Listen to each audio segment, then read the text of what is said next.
So, in class, we've been learning about reflexive verbs. And really, a reflexive verb is kind of like if you think about a mirror. If you looked in the mirror, who would you see? Well, you'd see myself. If we looked in the mirror, we'd see ourselves. And that's what it is. It's when a person does the action and receives it, like I wash myself. Um, all of the things are the same. Your pronoun, your subject, everything is the same when it's reflexive. A couple examples is I cut myself, shaving, she looked at herself in the mirror. Anytime you see the like oneself, you kind of have a tip off that it's going to be reflexive. There are four specific steps. Infinitives that are reflexive look a little different because they have the say on the end. This say on the end simply means oneself. So instead of saying to wash, lavar, to wash oneself is lavarse. So step one is to drop your say, get rid of that.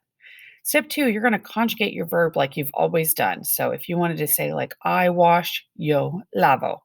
So just conjugate your verb.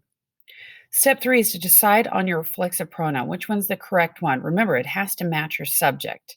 The pronouns that we have for this, me means myself, te, yourself. Se can mean yourself formal or his self, herself. Nos, os, and se are the other oneselves or ourself, yourself, themselves. So you decide your pronoun based on your subject. Step four is decide where to put your pronoun. If you have one verb, it goes in front of your, one verb, one option, it goes in front of your first verb. Gets a little more tricky when you have two verbs because you have two more options or you have another option. You can put it in front of the first verb, or if you were going to say something to the effect of like, I'm going to wash myself, you can say, voy a lavar me. I'm going to wash myself and attach it to the end of the second verb. So just a couple ideas on this is the general with one verb, one option. Pay attention to some of these are stem changers. Like this one's a little different. It's E to IE. Another thing to pay attention to is whenever you talk about like, I brush my teeth, instead of saying my teeth, you're saying the teeth.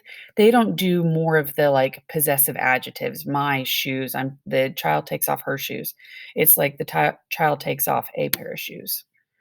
So a couple examples. Me levanto a las 5 de la mañana. I get myself up at 5 in the morning.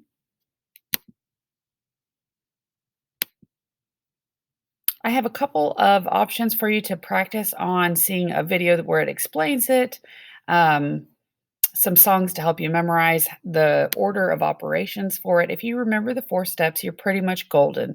This is just what I was telling you about how if you have two verbs, you have two options. It could be in the front of the first verb when there's one. And then when there's two, you can attach it to the end of the infinitive of the second verb. And these are gerund, present, progressive, and it's like that ando yendo, like I am waking up, I am brushing my teeth. So it's something just to pay attention to because you will see it, but you don't necessarily have to produce it. You just need to know that it goes in front of the first verb always.